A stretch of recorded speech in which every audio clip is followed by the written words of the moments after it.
பன்னீரில் அபிஷேகம் நீரில் அலங்காரம் அதிரூபம் கொண்ட முருகன் நீ புரியாமல் அடியேனும் பிழை 100 செய்தாலும் பொறுத்தருளும் செல்வக்குமரன் பொய்யார மயிலேறும் காட்சி எழியாவும் ஒளி வீசும் தெய்வாம்சமே பொய்யான என் வாழ்க்கை புவி மீது நிலையாக அருள் செய்ய வர வேணுமே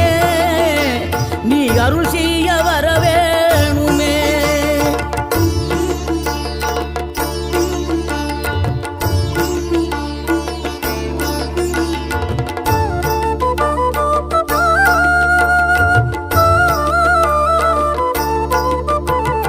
இகழ்தலையும் புகழ்தலையும் ஒரு முகமாய் கருதும்படி செவி உரைத்த முத்துக்குமரன்